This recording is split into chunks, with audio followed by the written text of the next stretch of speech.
सर्वांना नमस्कार। अहिल्यानगर जिल्हा परिषद आणि ऋणानुबंध संस्था अहिल्यानगर यांच्या संयुक्त विद्यमानं आपण डिजिटल डिटॉक्स इंडिया नावाचा प्रकल्प पूर्ण अहिल्यानगर जिल्ह्यामध्ये त्या ठिकाणी सुरू करतोय। यामध्ये प्रामुख्याने 1ली ते 12वी मध्ये जी शिकणारी मुलं आहेत आणि त्यांचे पालक आहेत यांच्याकडे आपण प्रथम पहिल्या टप्प्यामध्ये प्रामुख्याने आपण भर देतोय। आपल्या सगळ्यांना कल्पना आहे की इंटरनेटचा ज्यावेळी शोध लागला, इंटरनेटच्या शोधानंतर अनेक गोष्टींचा माहितीचा खजिना आपल्या सगळ्यांच्या समोर त्या ठिकाणी उघडा झाला। सोशल मीडिया आला आणि आपण आता असं म्हणतो का जग अतिशय जवळ आलं, म्हणजे जगातलं एकमेकांमधलं अंतर कमी झालं, देश जवळ आले, सगळे लोक एकमेकांच्या जवळ आले। हे सगळं होत असताना माहिती आपल्याला प्रचंड मिळते, पण याचे काही तोटे सुद्धा आपण आजूबाजूला पाहतो। आज आपण सर्वसाधारणपणे जर चित्र बघितलं तर कुणीही व्यक्ती ज्यावेळी मुकळी बसलेली असते त्यावेळी तिच्या हातामध्ये मोबाईल असतो, मुलाच्या हातामध्ये मोबाईल असतो, पालकांच्या हातामध्ये मोबाईल असतो आणि सगळे लोक बराचसा आपला वेळ या अनावश्यक गोष्टींवर त्या ठिकाणी खर्च करतात। कोविड नंतरच्या कालामध्ये मला असं वाटतं की ह्या गोष्टीचं प्रमाण अधिक वाढलंय, कारण डिजिटल माध्यमांकडे आपण फार मोठ्या प्रमाणामध्ये नंतरच्या काळामध्ये वळलो। हे सगळं करत असताना आपण जर सर्वसाधारणपणे आकडेवारी जर बघितली, मी मध्यंतरी वाचलं का भारतीय माणसाचा ॲव्हरेज स्क्रीन टाईम हा जवळजवळ 7 तासाचा आहे।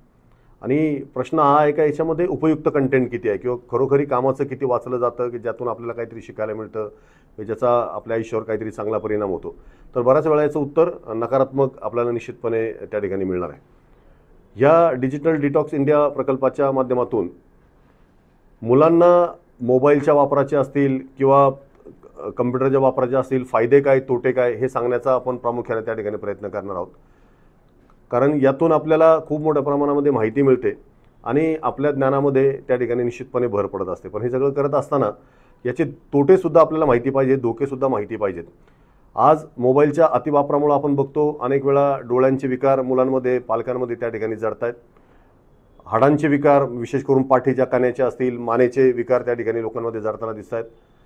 मेंदूवर याचा फार विपरीत परिणाम त्या ठिकाणी होतोय आणि सगळ्यात महत्त्वाचं म्हणजे मुलांची जी एकाग्रता आहे, जे कॉन्सन्ट्रेशन आहे ते दिवसेंदिवस त्या ठिकाणी कमी होत चाललंय आणि याचा अप्रत्यक्षपणे परिणाम त्यांच्या एकूण शिक्षणावर त्या ठिकाणी होताना दिसतो।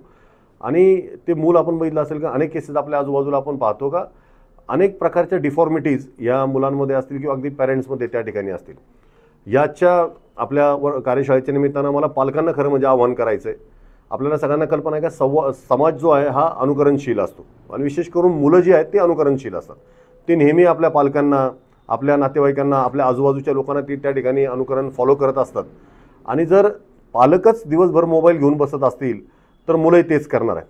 त्यामुळे मला वाटतं ह्या उपक्रमाची जर खऱ्या अर्थानं सुरुवात करायची असेल तर ह्या गोष्टींचे जे फायदे तोटे आहेत ते पालकांनी सुरुवातीला समजून घेण्याची आवश्यकता आहे आणि ज्यावेळी त्यांच्या लक्षात येईल का आपण जर मोबाईल वापरणं कमी नाही केलं तर आपली मुलंसुद्धा कमी करणार नाही।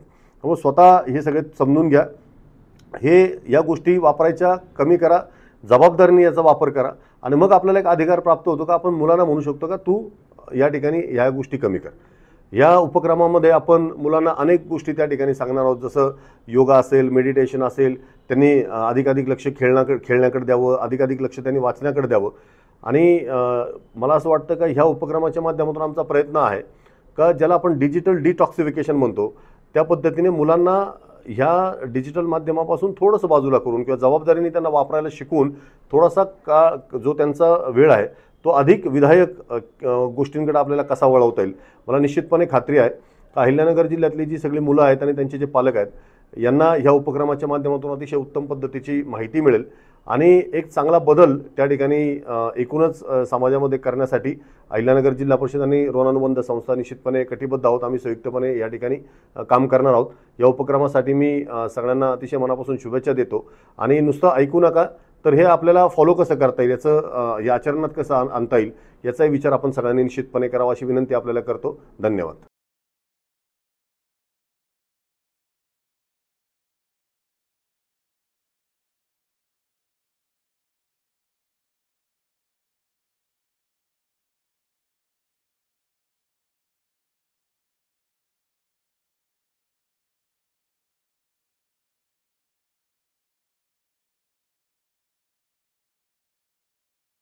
सध्या असं आढळून येतं की लहान मुलं हे मोबाईलचा अतिवापर करतात।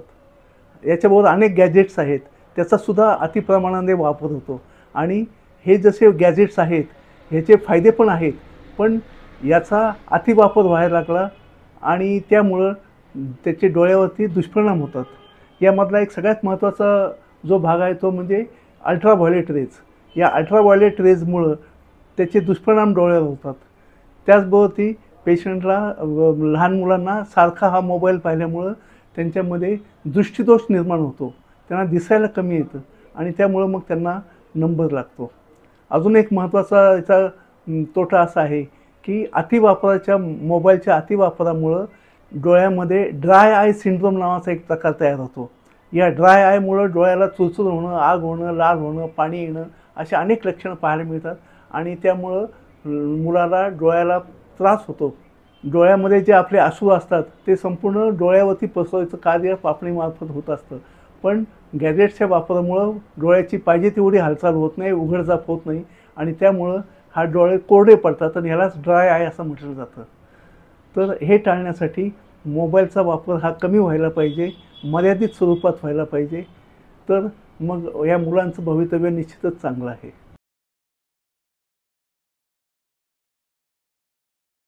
नमस्कार, मी डॉक्टर पराग संचेती.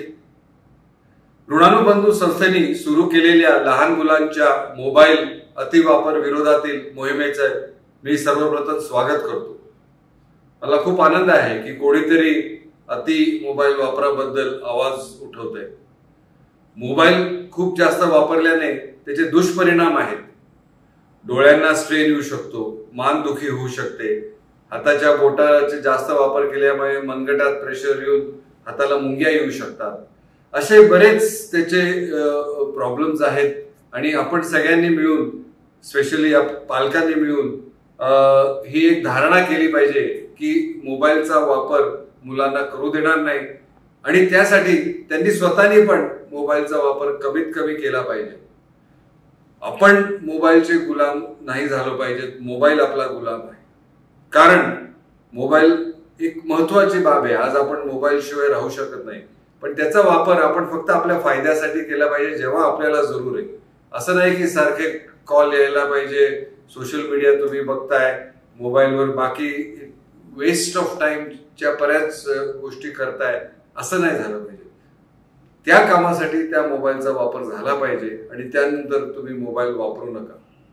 परत एकदा मी ऋणानुबंधू संस्थेचा आभारी आहे की त्यांनी हा उपक्रम हाती घेतला आणि मला खात्री आहे की मुलांना जर आपण नीट समजून सांगितलं की मोबाईल वापरल्याने काय त्याचे दुष्परिणाम आहेत तर मुलं नक्कीच ऐकतील आणि मोबाईल वापरायचं प्रमाण कमी होईल. I always feel you should lead by example आणि आपण स्वतः पण मोबाईलचा दुरुपयोग करू नये. जरूर असेल तेव्हाच मोबाईल वापरावा आणि ह्याच्यामुळे आपली मुलं पण त्याप्रमाणे करतील. Thank you very much. नमस्कार, मी डॉक्टर प्रद्युम्न पै रैतूरकर, दीनानाथ मंगेशकर रुग्णालयामध्ये मणका विकार तज्ञ स्पाइन स्पेशलिस्ट आहे. मित्रांनो, आजकाल लहान मुलांच्या हातात मोबाईल तर सगळ्यांच्याच दिसतात. अभ्यास, गेम्स, व्हिडिओ सगळं काही मोबाईलवर चालतं. पण या वापरामुळे मुलांच्या पाठीच्या कण्यावर गंभीर परिणाम होत असतो हे मात्र पालकांना किंवा मुलांना दोघांनाही जाणवत नाही. मुलं मोबाईल वापरताना बराच वेळ मान खाली घालून बसतात. एक तर मान असे खाली घालून खूप वेळ बसणे हे अनैसर्गिक आहे आणि त्यावर तसे तासनतास तुम्ही करत राहिला तर यामुळे मान, खांदे, कमरेवर ताण येतोच. स्नायू ताणले गेल्यामुळे फ्लेक्झिबिलिटी आणि स्ट्रेंथ दोन्हीवर नकारात्मक परिणाम होतो. लहान वयात चुकीची बसण्याची पद्धत अंगी बांधली तर आयुष्यभर पाठीचा त्रास होण्याची धोका वाढतो. डिजनरेशन तर लवकर होतेच आणि जास्त होण्याचा धोका असतो. सतत खाली मान घालून बसल्याने मानदुखी, डोकेदुखी आणि खांदेदुखी उद्भवू शकते. याशिवाय मोबाईलचा जास्त वापर केल्याने शारीरिक हालचाल कमी होते, त्यामुळे स्नायू कमजोर होतात, शरीराची नैसर्गिक ठेवण बिघडते. म्हणून पालकांनी काळजी घ्यायला हवी. मुलांनी मोबाईल कमी वेळ वापरावा, वापरताना सरळ बसावं आणि मध्ये मध्ये शारीरिक खेळ, व्यायाम जरूर करावा. लक्षात ठेवा, आजची योग्य सवयच उद्याचा निरोगी पाठीचा कणा घडवते. अहिल्यानगर येथील ऋणानुबंध संस्थेतर्फे हा एक खूप अभिनव उपक्रम मुलांमध्ये आणि पालकांमध्ये जागृती करण्याचा आहे. माझ्या त्यांना शुभेच्छा.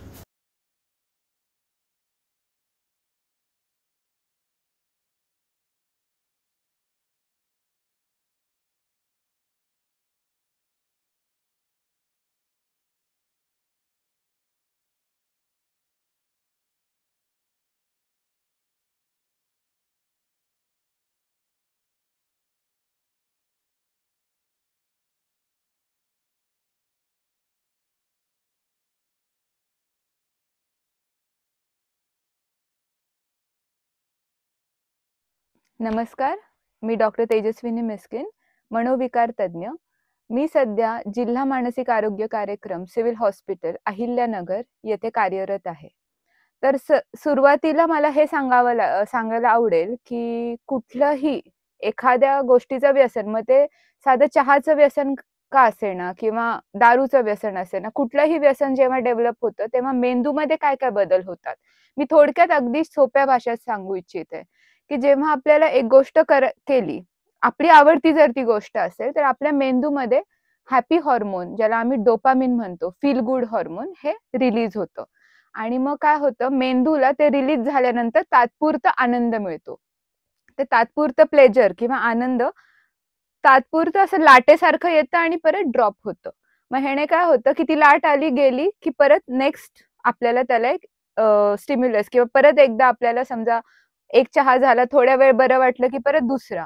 असे आपले चहाचे कप पण वाढत जातात. त्याच पद्धतीने स्क्रीनमध्ये एक व्हिडिओ पाहिला की छान वाटतं, पण असे सिरीज ऑफ व्हिडिओज बघता बघता कधी आपले 2, 3, 5, 10 तास दिवसातले जातात ते कळत नाही. कारण हे ब्रेन आपल्याला किंवा मेंदूमध्ये ते सर्किट तयार होतं. मग या सर्किटला आपल्याला ब्रेक करावं लागतं आणि त्याच्यासाठी बरेच अशा आता आजकालच्या जगात आपल्याला सोल्युशन्स पण आहेत. त्या सोल्युशन्सवर बोलण्याआधी ह्याच्या सर्किटमुळे आपल्या मानसिक आरोग्यावर काय परिणाम होतो ते मी एक्सप्लेन करते.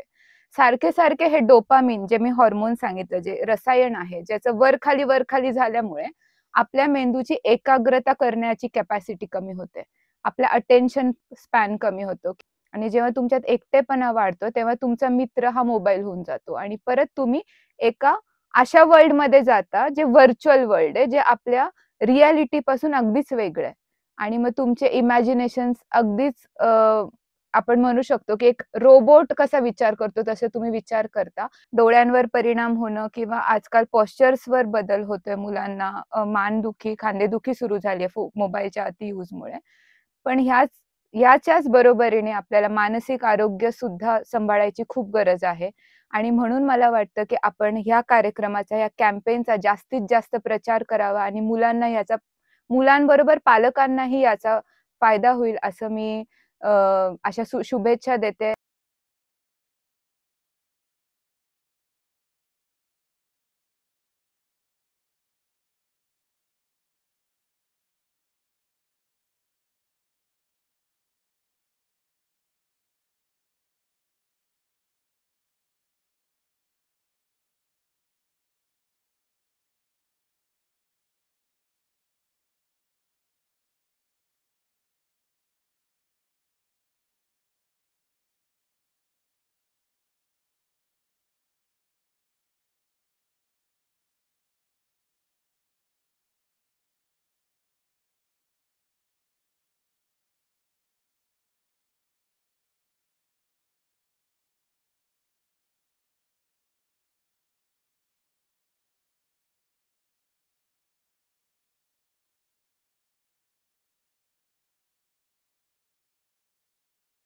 तर माझ्या अनुभवातली सगळ्यात मला लक्षात राहिलेली एक मी क्लिनिकल केस शेअर करू इच्छिते तुमच्यासोबत.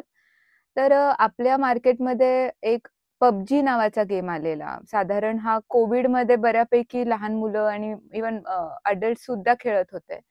आणि त्या गेमची म्हणजे जेव्हा तो गेम आला तेव्हा एक माझ्याकडे क्लिनिकमध्ये आलेला व्यक्ती, 22 वर्षाचा मुलगा, इंजिनिअरिंग कंप्लीट झालेलं आणि साधारण तो 4 महिन्यापर्यंत तो गेम सतत दिवस-रात्र खेळत होता. तर ह्याचा परिणाम म्हणजे त्याला जेव्हा घेऊन आले जिल्हा रुग्णालयात, तेव्हा त्याला पूर्ण साखळ्यांनी म्हणजे हाताने हात बांधून घेऊन आलेले.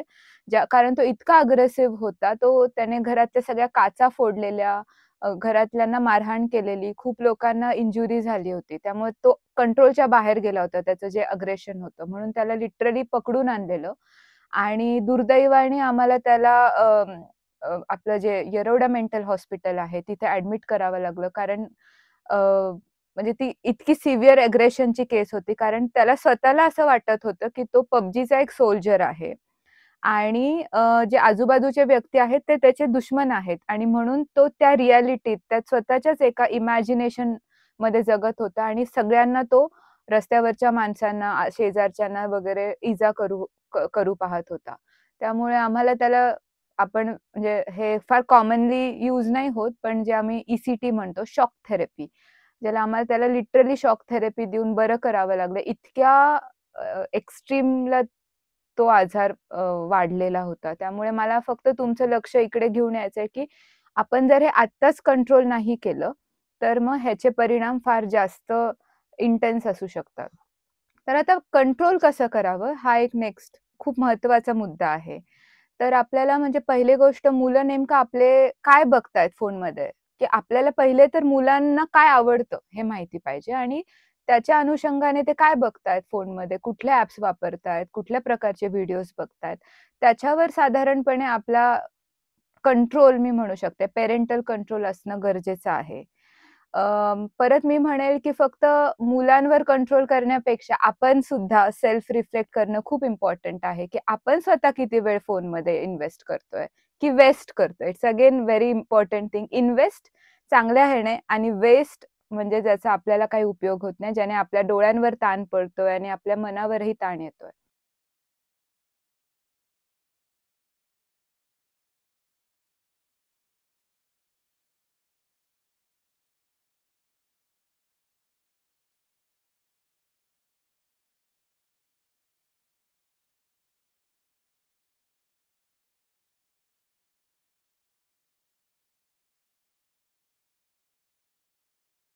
नमस्कार, मी डॉक्टर सुधा कांकरिया, अहिल्यानगर येथे नेत्रतज्ञ म्हणून कार्यरत आहे आणि राजयोगा मेडिटेशनचा गेल्या 15-17 वर्षापासून अभ्यास करत आहे. त्यामुळे मुलांवर होणाऱ्या संस्कारामध्ये, सवयीमध्ये जर आपल्याला सकारात्मक बदल घडवायचा असेल तर राजयोगा मेडिटेशन नक्कीच त्याला चांगली मदत करणार आहे.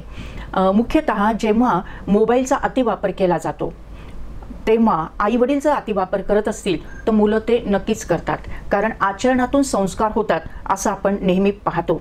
आणि म्हणून सर्वात पहिला नियम म्हणजे आई वडिलांनी मोबाईलचा अतिवापर आता थांबवला पाहिजे.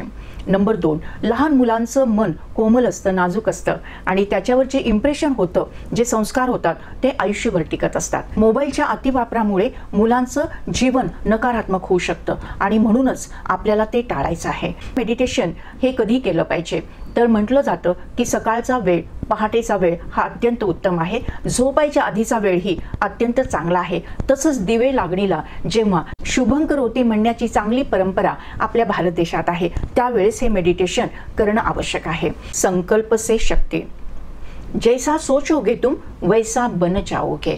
आणि त्यासाठी एक रिसर्च झालेला आहे, पियानो इफेक्ट. या रिसर्चमध्ये 2 ग्रुप्स बनवण्यात आले. एक ग्रुपमध्ये काही 10 व्यक्ती होत्या आणि बी ग्रुपमध्ये पण 10 व्यक्ती होत्या. तर एक ग्रुपच्या असलेल्या व्यक्तींच्या हातामध्ये पियानो देण्यात आला आणि त्यांना रोज 2 तास हा पियानो वाजवण्यास सांगण्यात आलं. आणि बी ग्रुप जो आहे तर त्यांच्या हातात पियानो नाही देण्यात आला, तर त्यांना असं सांगितलं गेलं की तुम्ही मानसिक रूपाने म्हणजे मनाने पियानो वाजवा. त्याचा कालावधी पण रोज 2 तास, असं 5 दिवस. आणि 5 दिवस झाल्यानंतर दोन्ही ग्रुपच्या व्यक्तींचा EEG करण्यात आला. तर असं आढळून आलं की दोन्ही ग्रुपचे ब्रेनचे इम्प्रेशन 99.99% सारखे होते. म्हणजे आपण मानसिक रूपाने जरी नुसतं त्याविषयी विचार केला, संकल्प केला, चिंतन केला तरी आपल्या ब्रेनमध्ये चेंजेस होतात आणि ब्रेन आपल्या संपूर्ण शरीराला कंट्रोल करत असतं. त्यामुळे आपण सकारात्मक विचार केला पाहिजे. आपल्याला जरी मोबाईलची सवय असली तरी पण मोबाईल विषयी आपल्याला जे पॉझिटिव्ह ॲफर्मेशन दिले पाहिजेत आणि ते ॲफर्मेशन म्हणजेच मेडिटेशन आहे. मोबाईलचा अतिवापर टाळण्यासाठी ऋणानुबंध ही संस्था कार्य करत आहे. मी त्यांचे अभिनंदन करून त्यांना अनेक उत्तम शुभेच्छा देते. धन्यवाद.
हा माझा मुलगा जित यापूर्वी मोबाईल खेळण्यावरून आम्ही त्याला खूप वेळा रागवायचो, पण ॲप डाउनलोड केल्यानंतर पेरेंटल कंट्रोलमुळे काय झालं की त्याच्या मोबाईलच्या वापरावर आम्ही नियंत्रण जे आणलं, त्याचा फायदा काय झाला ते तुम्हाला तो स्वतः सांगेल. मी आता खूप अभ्यास करायला लागलो, मैदानी खेळ खेळायला लागलो, मोबाईल खूप कमी वापरायला लागलो. ह्याच्यात मला खूप आनंद होतो. त्याच्यामुळे त्याची मानदुखी, पाठदुखी आणि डोळ्यांचा त्रास त्याला खूपच कमी झाला. पहिले सुरुवातीला व्हायचा, पण आता खूपच फायदा झाला आम्हाला त्याचा. नमस्कार, मी निशा विनोद भडके. मी अहिल्यानगर येथील रहिवासी असून मी एक गृहिणी आहे. मला 2 मुलं आहेत, एक मुलगी आणि एक मुलगा. मुलगी इयत्ता 6वीत शिकते तर मुलगा 5वीमध्ये शिकतो. दोघेही इंग्रजी माध्यमात शिक्षण घेत आहेत. कोरोना काळात त्यांची शाळांची क्लासेस ही पूर्णपणे मोबाईलवरच झाले. कोरोना गेला पण मुलांना मोबाईलचे व्यसन लावून गेला. मुले घराबाहेर खेळायला नको म्हणत होती, सारखा मोबाईल घेऊन बसत होती. आमच्या परिवारात सासू सासरे आम्ही दोघे नवरा बायको असून प्रत्येकाकडे एक मोबाईल आहे. मुलांना मोबाईल पाहिजे इच्छा झाली की ते कुणाकडेही हट्ट करून मोबाईल घेऊन 2-2, 3-3 तास पाहत बसत. पण हीच आम्हाला सवय खूप महागात पडणार होती. मुलांना बाहेर खेळायची सवय राहिली नाही. मोबाईल दिला नाही तर चिडचिड करणे, मोठमोठ्याने ओरडणे, त्याचबरोबर त्यांच्या अभ्यासावर देखील मोठ्या प्रमाणावर परिणाम झाला होता. यावर पर्याय म्हणून मी मुलांना रागवणे, वेळप्रसंगी त्यांच्यावर हात उगारणे असे मार्ग अवलंबले, पण काही परिणाम झाला नाही. त्यातून कसे बाहेर पडायचे हे काही समजेना. पण काही महिन्यांपूर्वी मी ऋणानुबंध सामाजिक संस्थेबद्दल ऐकले होते. त्यांनी याच प्रश्नावर मात करण्यासाठी अलर्टो SOS या नावाचे मोबाईल ॲप तयार केले असून मी ते माझ्या मोबाईलमध्ये इन्स्टॉल करून वापरण्यास सुरू केले. त्यामुळे आता माझ्या मुलांनी मोबाईल किती वेळ पाहायचा, तसेच त्यावर कोणते ॲप ते पाहू शकतात हे सर्व मी स्वतः ठरवू शकते. अलर्टो SOS हे ॲप मी 2 महिन्यापासून वापरत असून त्याचा रिझल्ट मला 15 दिवसातच समजला. आता माझी दोन्ही मुलांची मोबाईलचे व्यसन हळूहळू कमी झाले असून आता ती बाहेर खेळायला पण जातात आणि व्यवस्थित अभ्यास पण करतात. माझे समोरील या गंभीर प्रश्नावर ऋणानुबंध सामाजिक संस्थेने योग्य मार्गदर्शन केले असून त्याचा मला खूप फायदा झाला आहे. त्यामुळे ऋणानुबंध टीमची मी खूप आभारी आहे. धन्यवाद.